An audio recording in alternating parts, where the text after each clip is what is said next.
of rain, a high near 42, 50% chance of rain Thursday, 50% chance of rain and snow on Friday, mostly cloudy and 44. And on Saturday, sunshine and 40.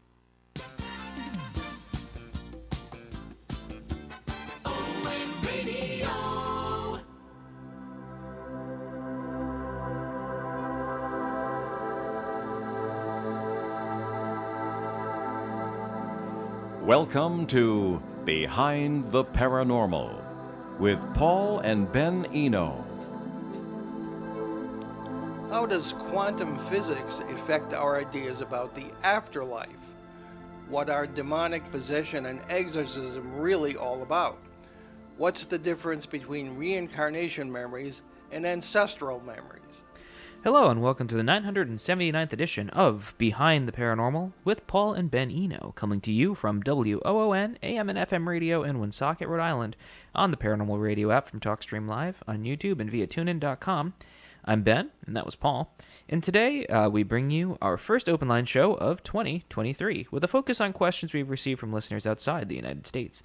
And if you have any questions or comments, you can call us at 401-766-1240, that's from anywhere, or you can email Paul at behindtheparanormal.com, or you can reach out to us via our Facebook page. Okay, so let's dive right in there. Sure thing. Let's take one from Martino in Oldham, England. Okie dokie. Ben, if you'd be so kind. I will do my best to be the kindest. So Martino writes to us, hello, Paul. Just listened to your last show on Behind the Paranormal, and a portion of it reminded me of a phenomena in London, namely the Woolwich Tunnel, which runs under the River Thames. People walking through the tunnel experience strange time discrepancies when exiting at the far end, which jar with the excuse me, with the perception of the persons at the opposite end. If you haven't already, it would be a great subject for a future show. Thanks for all you do, and a great 2023 to yourself and Ben. Okay. Well, thank you, Tino, for writing in. I have been to the Woolwich Tunnel. That was a long time ago, in 1989. And the very first thing I noticed, the reason I was there is because I'd heard all these stories. Because it's very old. I believe it was built in 1902 or something like that. And I remember the first thing that struck me was when you walk in there, it's very, very long and round, and anyone with vertigo can get dizzy, and there might be optical illusions involved. However, it's very hard for time slips to be an illusion. I've heard stories that people will walk. I walked the whole thing from one end to the other, and it seemed normal to me. But people have said it's you can walk in one direction and they walk back. It took them like half the time. There are stories of people standing in one end, kind of going in and kind of looking back and seeing a scene that is frozen in time. There are a number of those stories. And there's a running gag that when they built that tunnel, it was the only, because of the time slips, it was the only project ever undertaken by a public project of that kind that was ahead of schedule and under budget in the history of the UK. So the irony, huh? Yeah, exactly. So, there's humor in everything. Ed Warren always told me, keep your sense of humor. He was right about that. So, yes, I think that would be well worth a show. I think we can try and find some witnesses and see what we can see. London just seems like an interesting place in general. I watched a little video a while ago that was on this particular gin palace that used to be across from the jail. I mean the Old Bailey? No, it used to be the jail, but then it burned down, and then they built a bunch of stuff over it. I think that's the Old Bailey. It might be the Old Bailey. Yeah, they still call it the Old Bailey. Yeah, it might. Yeah, where they used to have the public hangings and stuff. I've been there too. So people would have the they would have their breakfast, and then they'd watch people get hung. Yeah, something like that. Yeah, very very grim. Yeah, it was a very grim time, I suppose. And it was really interesting because I thought about it and I was like, I feel like I've heard so many stories, and I would probably venture a guess that there's that there's a lot of factors that play into it. I believe I'd have to do some research, but I'd want to take a look at the geological makeup of most of. Well, I was about to mention that Oh yeah. because this is a tunnel that goes under the Thames River, Ooh. and I guess they built it so that the workers in the stockyards wouldn't have to take a boat to get to work, and so not only is the water all around it on three sides, well, I guess it's cut through the river bed. And the riverbed of the Thames there is very weird. And we always talk about clay and sandy soils as being conducive to electromagnetic fields.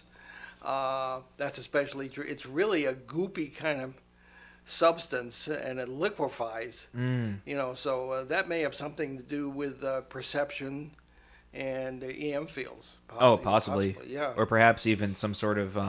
I know that this is a thing only from this one course I took in college that was a mixture of environmentalism and like economics, but it was specifically about dams, like old dams. Like earthen dams? No, like man-made dams, like from like the Industrial Revolution.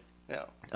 Because I believe Massachusetts alone has 1,200 unused dams that are still just there. Really? Yeah, because they're too costly to get rid of because there's so many like toxins in the sediment. That's right. Because of the old like fabric manufacturers. The old Blackstone River down here, our own river, if the dams ever broke out, there are all kinds of toxins on the bottom, and they don't want to stir them up. Right. They're from the old mills. Yeah, and it's even so it's too costly to get rid of them, so they just leave them. Yeah. And so I can imagine that with everything that's happened in London over the centuries. Oh, good. I can only imagine what's in the soil of that riverbed. Yeah. Because I don't think you can swim in it. I don't think you can even like step in it. It's like pretty bad from what I understand.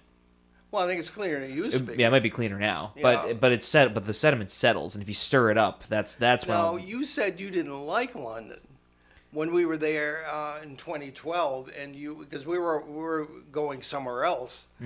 So anyway, but that's neither here nor there. But yeah, there's some very good points. I think because it just didn't feel like a different country. That's probably why I said that. Well, you're talking about Heathrow. It could be anywhere. That's true. Yeah. I mean, plus we were only in it for like a few minutes, and it was just like I don't know. There was just something about it that I was like, Well, and anyway. maybe if I spent time there. Yeah. That's neither here nor there. Well, we just come in from Iceland, which was very serene and quiet and lovely. It was nice. I would love to go back there. Yeah. Anyway, so much for the travelogue. Thank you, Tino, for writing in, and we will attempt to put together a show on that. It's a great idea. Okay, here is one from. Oh, where is it? Oh, I've got the thing right here. Oh no, well, I got Unless you some want that. emails. Okay. This one is from Per, I believe it's pronounced in Sweden. And you can start with paragraph 2 there. if you would. Yes. Paragraph 2. Okie dokie. I found your podcast program and a website a week ago and started listening a bit. Thank you very much for a very interesting program. I have a question regarding the afterlife and the multiverse. I listened to an episode where you talk about life after death, and if I understood you correctly, one can't really die because you are already living somewhere else at the same time and always will. But how does it all actually work? If there are thousands or millions, etc., versions of yourself, do they have different souls? Or do all the versions of yourself share one and the same soul? How can they share the same soul at the same time?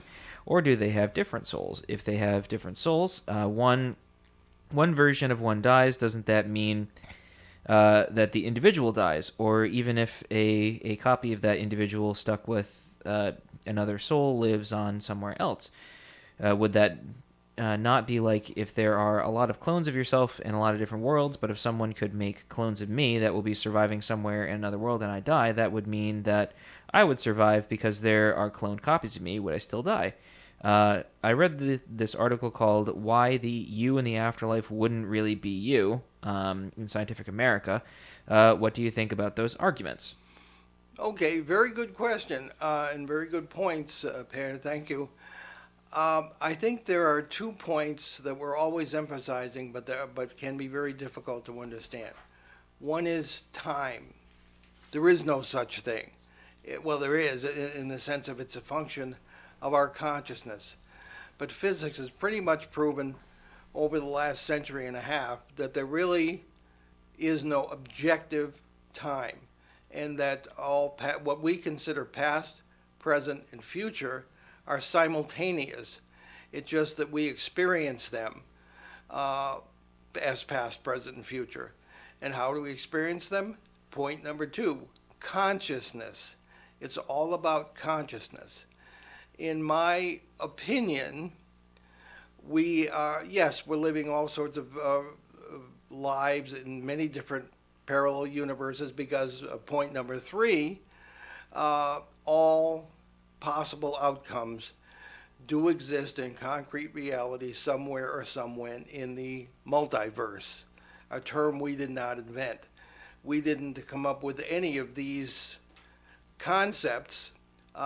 We may be the first or among the first to use them in paranormal research, but they're not, maybe the interpretation is kind of original, but not the concepts.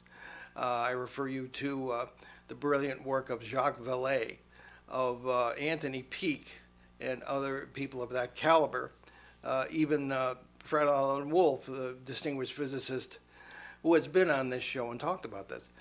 So I think when it comes to these lives we're living, you have to define soul. What do you mean by soul? We're very big, as our listeners know, on defining our terms.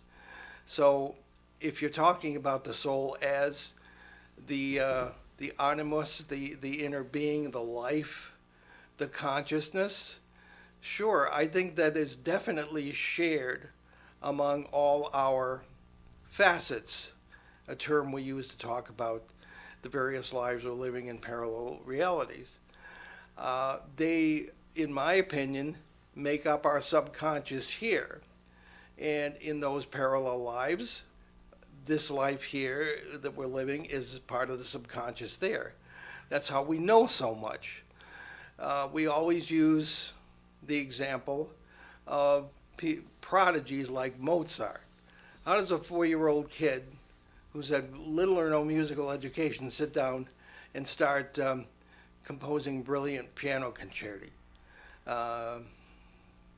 Because he's in touch with where he already is, a brilliant composer in a parallel life. I think it is one consciousness, one soul, if you will. And another metaphor you could use is a tree, a deciduous tree with leaves. Sure, a leaf will fall off, but you're still the rest of the tree and all the other leaves. So there is, I think, one being, one consciousness, and subconscious all together. And I think that that would be my answer. I don't know, Ben maybe have a different opinion. Sure. I think there's a wonderful resource that I always really liked who talked about this a lot, and that was John of Damascus. And St. John of Damascus, yeah. Our boy, he has a quote that I will read a little bit of. When someone, by offering a definition of what the soul is. The soul, therefore, is a living essence, uncomplicated, incorporeal, invisible, and, in its proper nature, to the eyes of the body, immortal, reasoning, and intelligent, formless, making use of an organic body and being the source of its powers of life, growth, sensation, and generation. The intellect being its purest part, though not in any way alien to it. As the eye is to the body, so is the intellect to the soul. It has power over itself, its volition and energy, and it is its volition and energy, and is immutable, i.e., able to be changed because it is created. All these features are natural to it, that are imparted by its creator, and its being and nature are thus because of the same grace which it has received. The fun thing about it, about the definition, is that it offers us three different things. And it offers that we're going to take a quick step back and talk about Aristotle for a little bit. So Aristotle had this definition of essence and energies. So we know a thing by its essence and energies. So we can know how something acts in the world through its energies. So we can know a person, right? So I know my dad through his energies and how he acts in the world. I know he. Uh-oh. Yes. Well, know is a certain term, because I only know to an extent a part of yourself only through how you act in the world. So I know you through the things you say on the air, through the books you've written. I know you through how you've parented me over the years and been an example, but I don't know your essence. And so that's the other portion of one's being, which is the center of yourself that really only you know. So I heard this really interesting thing where someone said, if you really think about it, there's already multiple versions of yourself because everybody you encounter has a different vision of who you are because they only know you through the certain things that you've done, right? So it's like everybody who has listened to us over the years would only know us through this show. They would know our actions through and energies through how we've talked about certain topics, how we've dealt with certain things, how we've addressed certain questions and topics, i.e. this one. So your soul is the essence, but it also is a mysterious thing that has many different functions. It links us to our intellect through which we're able to know certain knowledges of spiritual things. It links us to the vital portions of ourself that can understand our needs, our hungers. It's sort of the center of your being, but it's broken out into many different things, and it can change, which is something that I think is very important here because arguably, I think how we think of soul. I've asked this definition of people many times, and they're like, well, it's just kind of like your consciousness, your higher self, blah blah blah blah blah. And it's like, no, I think it's more than that. It's something it's indescribable, but we know it, and we know it through ourselves, our actions, how we sort of take in certain things. And it's similar to how we engage in certain topics. Us engaging in this topic right now, we're using our intellect, but we're also using our empathy. We're using our other senses that are sort of indescribable, indefinable, and and a person can change. And I believe at the heart of it, if a person is changing, their soul can change. And if you want to use a hyper sort of pseudoscientific argument, you could say, well, it's energy, and energy can change because that it's just constantly changing. Sure, yeah, you can call it that if you want. That's fine. But the idea is that it's this mysterious thing that we don't know its function, but we know it through how it acts. And I think that that's the really important thing when we're talking about the end of things, the sort of the final things, if you will, especially when one enters into death. And I think it really all comes down to how we view our cosmology, which is what I was trying to get at last week with Murray Silver, is our cosmology as a culture, not referring to the stars and the study of stars and their makeup and stuff. I'm referring to how we view the cosmos. The old definition of cosmos, the underlying order of everything, and how we view that, because it feels like we're also disjointed from the world around us, and it's so just we're all just so pushed apart and separated and isolated from everybody and everything. Of course, we have questions about the cosmos and how we understand not just ourselves but the world around us, and especially in death. Otherwise, there wouldn't be a study of the paranormal, in my opinion, because it was sort of a part of the culture before, and now here we are. Yeah. Because it wouldn't matter if it was a part of the culture. But the whole point of this of the question is, and I'm getting to that, is the soul can change, and it's a mystery as to how it works. And I think if I came up with a concise definition for, okay, well, this is what happens when you die. It would be false. It would lead you astray, because in the end, all I know is the experience that I've had and the things that I've learned, and that's about it. And it's from a certain point of view, And really, at the end of the day, there's an objective reality that we know is happening around us, but we're all approaching it with our own experiences and baggage, looking at it and saying, this is what it is.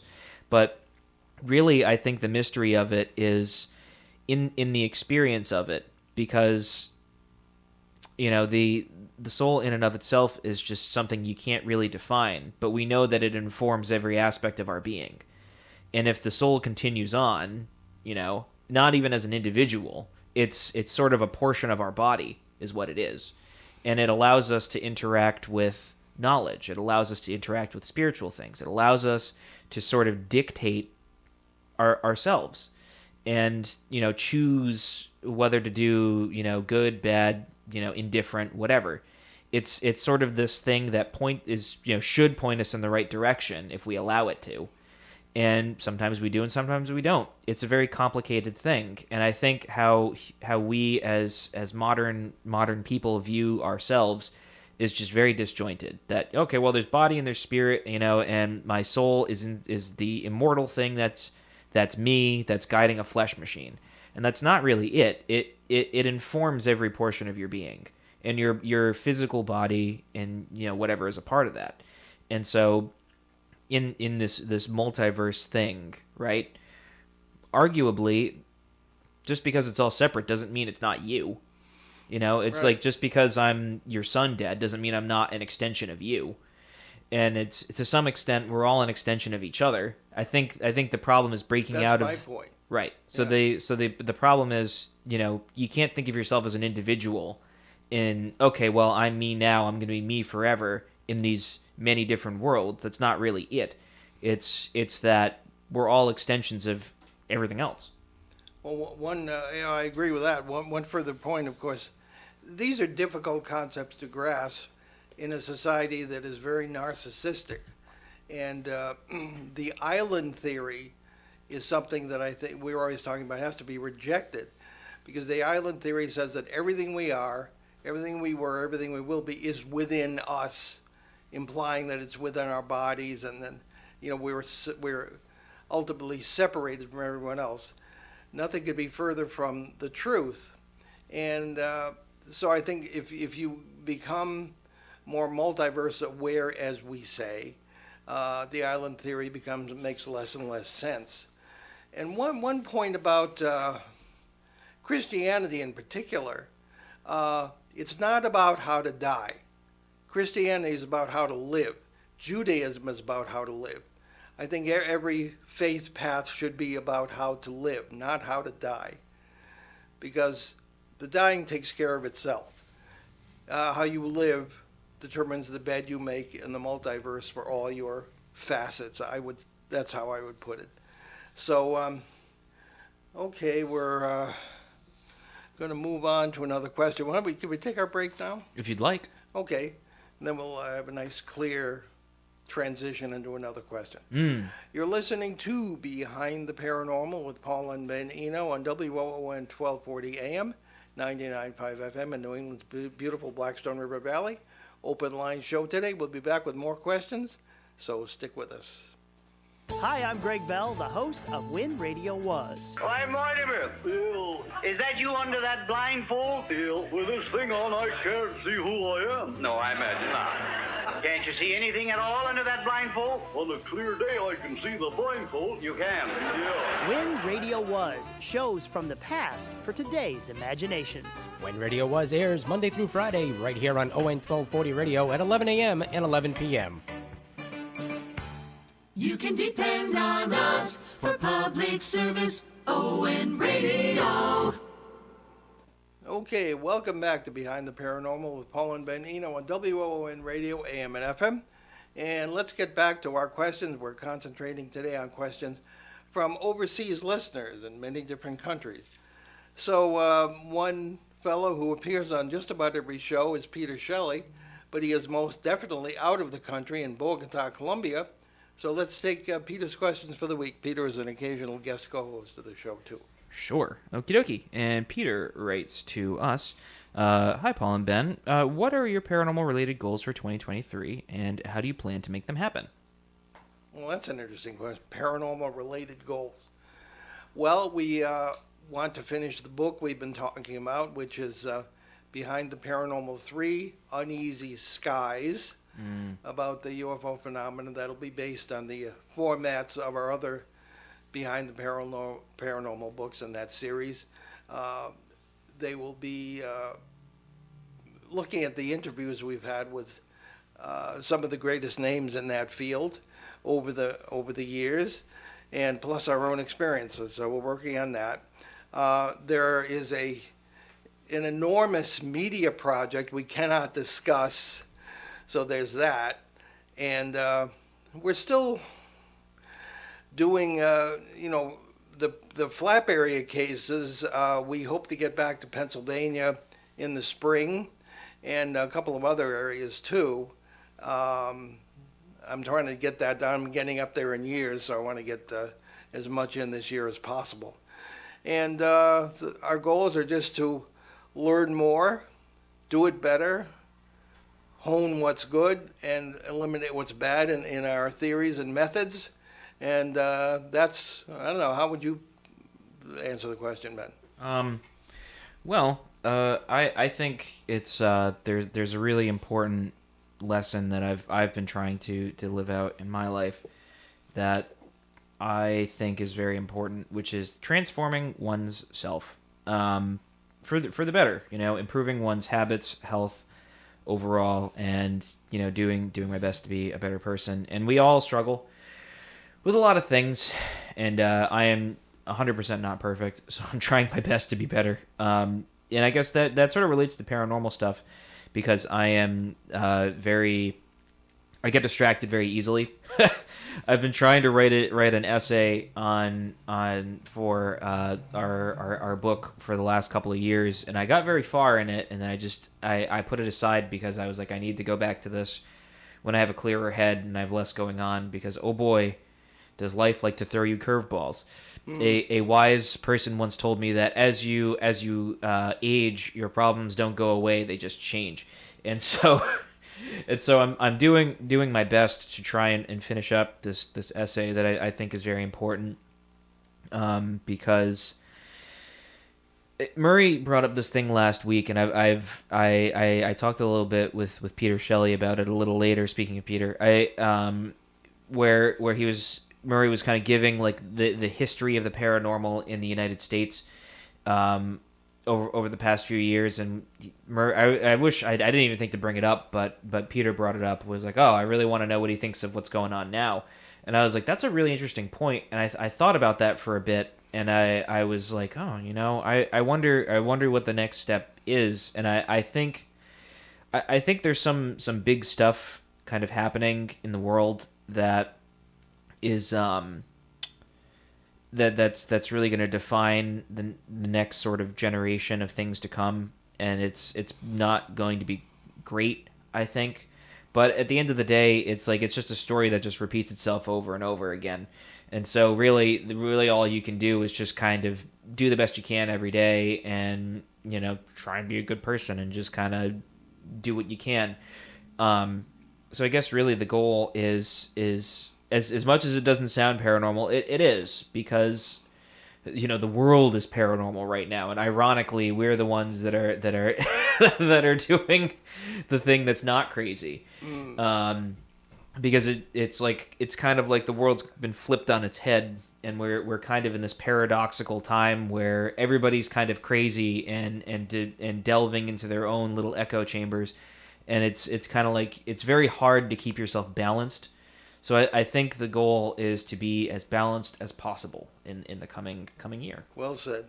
The only other thing, too, is we're working on a chapter for Tim Beckley's new book on mimics. And there are all kinds of paranormal mimics out there. We've dealt with them many, many times over the years. And Tim is carrying on the publishing tradition of the great Tim Beckley, a dear friend of this show. So we're pretty busy. So there is a second question. Oh, there is. Okay, there so is. From Peter, yes. Yes, and Peter, his second question is, what inspiring advice, I hope it's inspiring, can you give to paranormal researchers and investigators for 2023? Well, maybe we just gave him some. I will shock the world again by saying, don't don't do it. Don't treat it as a hobby. I know that we are often chided by paranormal groups who say that we are denigrating what they do, but they're using our theories and methods and getting some interesting and tremendous results. So we don't want to be unfair, but I think if you're not in the field, as Murray said last week, I mean, you have no idea what you're dealing with. What are you going to do if you bring something home? What are you going to do for your family? What are you going to do if you make things worse? The best advice is, read some good books, listen to this and other shows that might be valuable to you, but avoid the hobbyist ghost hunting. Yeah, agree. I wish I could be gentler with that, but I can't. Well, I think it's important too. Oh, jeez. Sorry, video for all those watching our stream. I'm sorry, I sent you all over the place. I'm used to there being a guest. I don't know why I'm like a little off kilter today. I think it's. Well, you're used to handling everything. That's true. So just don't do the Blair Witch Project cinematography thing. Yeah, I run over to the camera and start shaking it. No, I think it's really. I think one of the really big things is understanding yourself is very important. I was talking to someone recently, and they were saying that they were having activity in their house and stuff, and I was like, "Well, how are you doing?"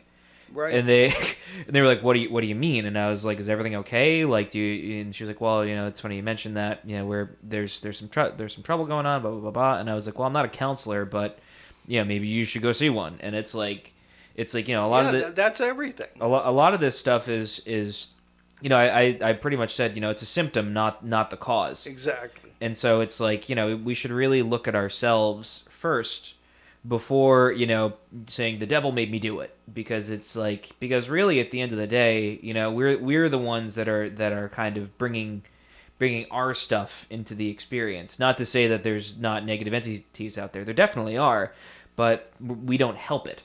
And the events around us don't help it. It's not all separate stuff. It's all going on at the same time. So I think so the two things, knowing yourself is very important, and the second thing is understanding that these things aren't separate little cubbies that are in their own neat little boxes. It's very messy, like stuff happening all over the place, and it's all happening at once, and it's all layered on top of each other, and trying to separate it into neat little boxes. Oh, it's just dead people over here, and then we're over here, and we see them over there, and that's it. It's like, no, there's all sorts of things happening here. Your fight with somebody else could be exacerbating the situation, or, you putting in, new plumbing or electrical, then, there's electrical leaks or something like that going on, and it's like, it's exacerbating a problem that might have been there before. There's so many things that are going on and so many factors. Doesn't mean the phenomena is not happening. But it's a symptom of the environment. It's a portion of the environment that we are in. Well said. Okay, let's move to a question from Mark from Devon, England. Ah, yes, the old. I left in his kind words. I thought they were so nice. Yeah, let's see. So hi, Paul and Ben. Just discovered your show through a recent contribution you made to an Anthony Peak podcast. Thank you so much, and for the learned and open-minded approach you and your guests provide in areas so prone to sensationalism. We try our best. I enjoy your natural sage wisdom and Ben's inquiring analysis, which complement each other very well, as I am from Devon, and so excuse me. Could you tell me if the Wistmans and Exmoor investigations were the subject of one of these past shows, and if so, which one? Okay, we have mentioned that on many occasions. Now, I'll give you the background. 1989, Ben wasn't even born yet. I was in Devon, and we've been to Devon, of course, too, because we have family connections there. And I was supposed to be investigating the beast of Exmoor. Okay, Exmoor is a national park. It's a wilderness area with the Moors. If anybody's read British literature, the Moors figure into the the rather austere and I think glorious landscape of the southwest of England, really all over England. And so Exmoor is one of those wilderness areas. And there was and I took a day, and I went down to South Devon. Exmoor is in North Devon, to the Dartmoor National Park. It's the South Devon moor area that is. It's mentioned if you're a fan of Sherlock Holmes. It's mentioned in the particularly the Hound of the Baskervilles. Very lovely, austere, right to my taste. It was a march and kind of dreary, but I loved it. So that's the area that Wistman's Wood is located. And Wistman's Wood is considered one of the oldest forests in England. And it's not very big, but it has these very odd oak trees that are no more than 12 or 15 feet tall. And that's as tall as they get. It's very rocky soil. There is a very interesting quartz vein that goes right down the middle of the place. And you're not supposed to go in, but I did. You know, I couldn't have, nobody else was around. And I had a rather dramatic paranormal experience there. I was exploring, and I looked up, and maybe 30 feet away, toward the edge of the wood, was half a figure dressed in furs. I couldn't see the legs, just the top half of the figure. And I thought, gee, is this an ancestor of mine? Is this one of the Druids who supposedly took refuge in this forest? Because the Romans didn't like the Druids. And so in the Roman times, the Druids were sort of persecuted, and they disappeared into woods. And this was one of them where that occurred, and supposedly it was one of the last holdouts of the Druids in England. So a very, very dramatic history to Wistman's Wood. And the word Wistman's comes from the, I believe, an Anglo-Saxon word from either Old or Middle English, meaning wizard. So it's kind of the wizard's wood. Now, I wouldn't really consider that a case so much as an experience, okay? And it was in the context of my trip looking for the Beast of Exmoor. And just what the Beast of Exmoor is a large puma-like Black Panther sort of big cat that today is almost ubiquitous. It's somebody ran over one in Scotland, so they definitely are in the UK. But at the time, in the late 80s, it was still controversial. The Royal Marines had been out looking for it, but they saw figures, but they couldn't get a clear shot. So that's what the context of that. What's the second case he mentioned? That would be, so we had the Beast of Exmoor, and we have the Wistman's Wood. Well, just start with what happened. Was there something after that too? Exmoor. Oh, Exmoor. Okay, or Exmoor would have been the Beast. Right. Okay. One of the first memory I have of that is rather dramatic. Something out of a Sherlock Holmes or Mary Shelley novel. Was on my first day there, I was met at Heathrow by 3 old shepherds. And I was the most exciting thing that had happened to them since World War I, I think. So off we go to Devon. It was a long drive, and there had been a sheep kill. And one of the issues here was that this big cat was killing a lot of sheep, and the farmers are losing money, and the insurance companies wouldn't cover it. You know, I was killed by a cougar. You know, like pay me. So that didn't go over very well. So they wanted somebody in there to kind of explain and see what was going on. And I never actually saw the big cat, but my first day there were police officers and farmers with shotguns. We were all running up through this. All I could think of was that last scene of the Lon Chaney Frankenstein film where they attacked the castle. They got torches and all. You know, all we needed were the torches, but it was. But I saw footprints that were absolutely huge, and they were cat footprints. it was just a misunderstood monster. Well, I mean, I talked to I interviewed a lot of farmers.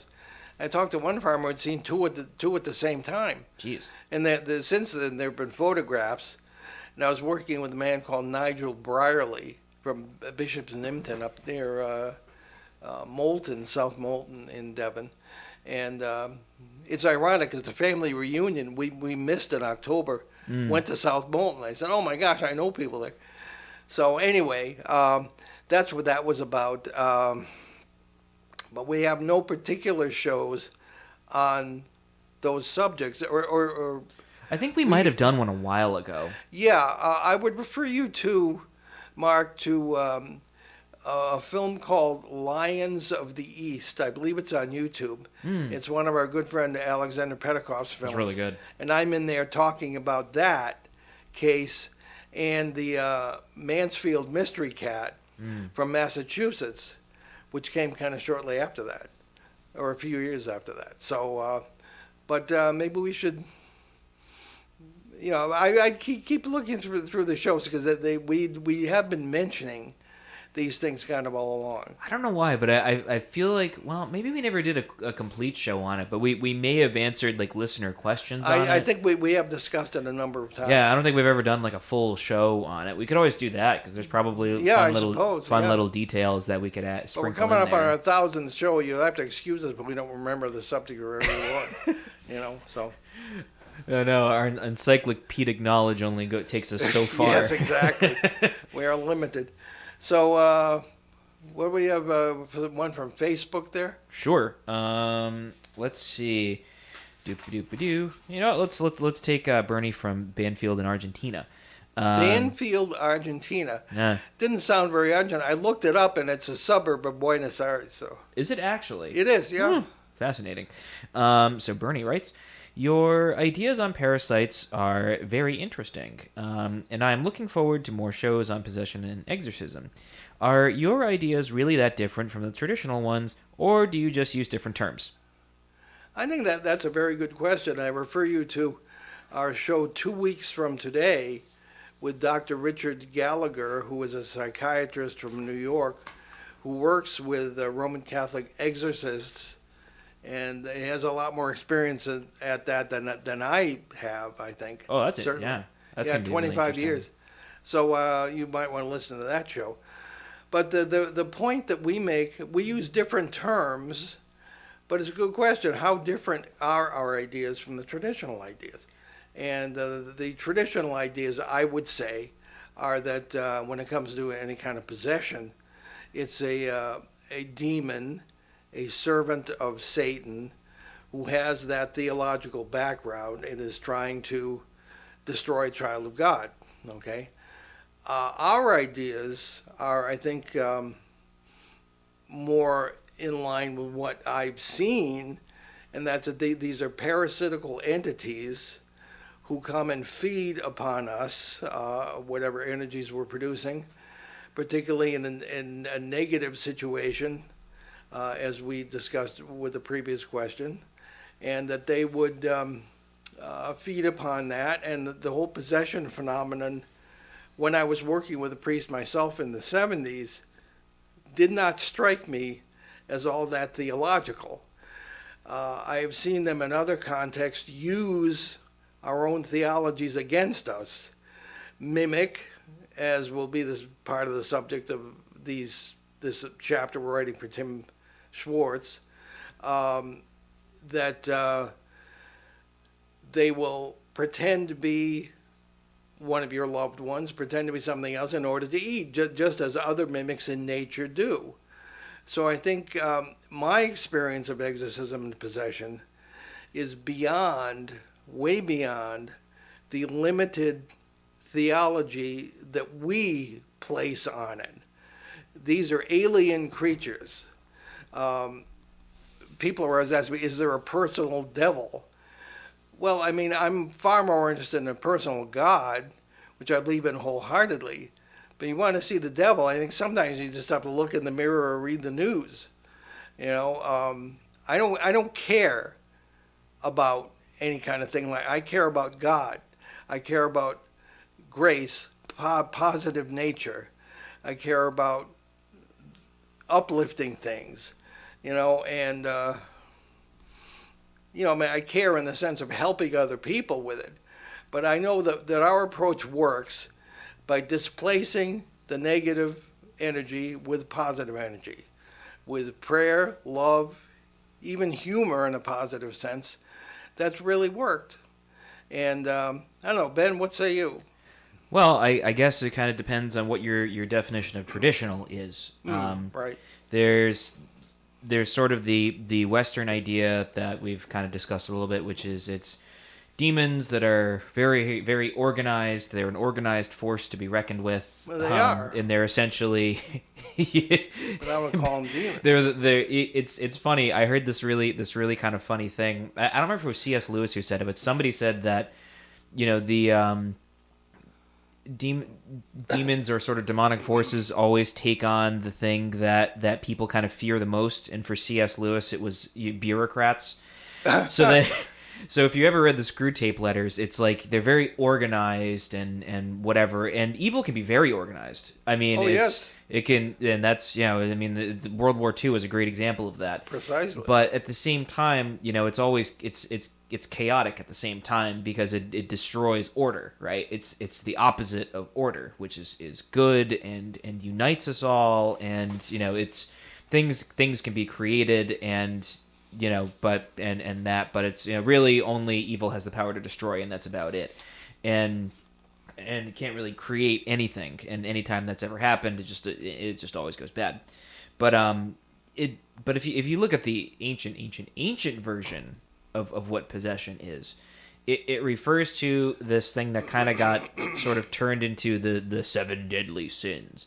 But it was originally referred to as the passions, and the idea of that was because we kind of talked about this a little bit before the show, ironically. Yeah. And the idea was that every one of us has the ability to choose between following the passions, whether it be gluttony, lust, all that stuff, or doing or not doing it at all. But we all make choices, and that's kind of the whole point. And if you keep choosing it, it seems to be freeing, but really what it does is it enslaves you to something else.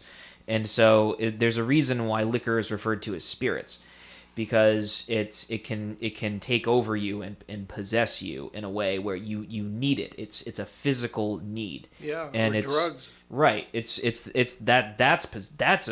what the traditional idea of possession is, or if Certainly evil. Right. And so, or like if someone who's married constantly cheats on their spouse, and it just becomes it starts off as a habit, and then it becomes a need. And it just keeps going, and it's one of those things, and it's like it's possible to break out of it and change it, but it enslaves you, it takes it. And we were discussing this before the show, and it's like, well, these are all spiritual things, they can't affect you. I mean, they certainly can, because there's a spiritual aspect to everything. That's and right. it's like if you've known anybody that's been addicted to like hard drugs, they look really different. Their health is terrible, but when they get clean. They change. Their physical body changes, their mentality changes, everything changes, and they become more human. And so there's this that sort of got lost, and it kind of became, well, it's not really my responsibility. The devil made me do it, and that's really not the traditional definition. That kind of was because of a fun little book called Paradise Lost that kind of really ruined ontology for everybody. And really kind of ruined how people kind of saw all these beings and such. But again, it depends on your definition of traditional and where you're getting these traditional quote unquote ideas from. So with that in mind, it's ever so slightly different, because the main thing in there is you have a choice, and it's not like you're completely powerless. There's a choice in there. And just because the terms are different, there's a choice in there, and really we choose to kind of go one way or the other, and it may be a change of definition of this traditional idea, by adding in this aspect of parasites and such, but really it's just kind of what we've experienced over time. I personally don't really see a ton of a difference. it happens differently for everybody, and how we experience it is different for everybody because it's informed by your background. So how I've perceived it is through the things that I've learned and experienced. So I don't really think there's much of a difference because the human story stays the same no matter what. We just change the words around. Yeah. We're just trying to expand the understanding. But I do direct you to January 29th, our show number 981, Exorcism and the Psychiatrist with Dr. Richard Gallagher. So we have time for one more brief one, Ben? We do. Well, maybe let's not go over the concept of time. Okay. Let's see. Oh, okay. This is actually kind of interesting. So it's a couple different questions, but we can take one of them from Peter in Durban, South Africa. And Peter writes to us, I read your book, Behind the Paranormal, Everything You Know is Wrong, 3 times. Well, thank you. 3 times. Great book with so many new ideas. My first question, I live south of the equator, so would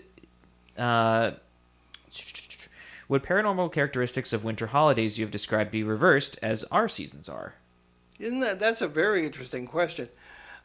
We talk in the book, we have a chapter about the winter holidays, and that's Behind the Paranormal, Everything You Know is Wrong. That was released in 2016 by Schiffer Books, and we have a joint byline on that. And the idea was that the beginning of winter was essentially Halloween, when death would be dominant in many ancient cultures, and the energies involved would be very interesting. Christmas, of course, being around the time of the solstice when the year turns and the sun kind of comes back, and they would have bonfires. But south of the equator, the seasons are reversed. Winter, the time of death, would be in the middle of the summer for us. June, July, and August. So I think, I think the culture, the consciousness, the cultural awareness of the same principles might very well be reversed because it's all as Ben has suggested, all in the human experience. Yeah, that is a really interesting question. I think that's probably it. It's informed by sort of the zeitgeist, if you will. Well, that's the spirit of the times. It's not really accurate. I guess it'd be the spirit of the culture around you. I think that's really important, and I wish I could give a better answer than that. Yeah. I'd want to look into it more, honestly, the different cultural customs and such. Excellent, yeah. There's another show. Yeah. A shaman in Quebec, a Cree shaman, once told me that our faith in God arises from the earth on which we live, because that's where our experience comes from, with a climate or how things grow, our work with the earth to make it fruitful, how we live in harmony with nature and God. So that would be, if that's true, and I definitely believe it is, then those in the southern hemisphere would have the same experiences with the earth, but at different times of the year. That's pretty interesting. All Yeah, right. definitely worth a show for sure. Okay. So let's go to our announcements. Thank you so much. I think our next open line show, we're going to take some of these questions we haven't gotten to from our overseas listeners, and really, really good stuff. So, Ben, take it away. Sure thing, father of mine. So you can look for us at the New England Parafest in Kittery, Maine on April 22nd and 23rd, 2023.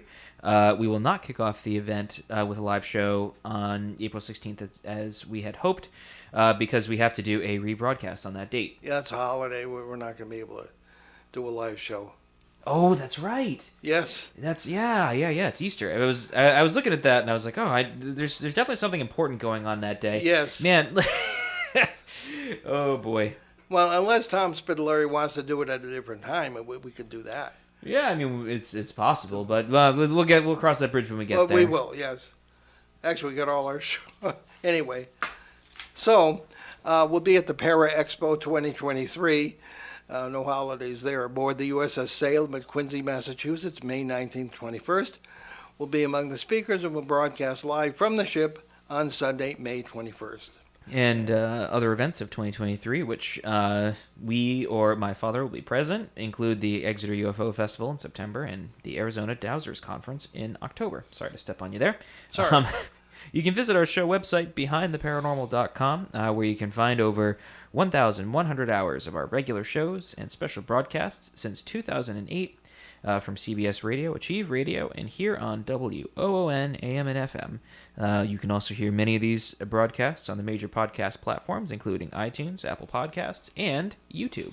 And we have a show app, very simple, but you can download it by going to behindtheparanormal.com right there on the main page. And so what do we have for next week, Ben? Well, next week, on January 22nd, we will bring you two close associates of the late UFO pioneer Nigel Kerner from the UK. Danielle Silverman and Dr. John Biggerstaff will be joining us to talk about gray aliens and artificial intelligence.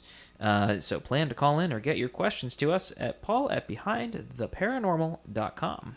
And we leave you today with a thought from our favorite 13th century Persian poet and theologian Rumi. What you seek is also seeking you. I'm Paul Eno. And I'm Ben Eno. And thanks for joining us on our great cosmic journey, and we shall see you next time on Behind the Paranormal. Return to this radio frequency 167 hours from now for another edition of Behind the Paranormal with Paul and Ben Eno.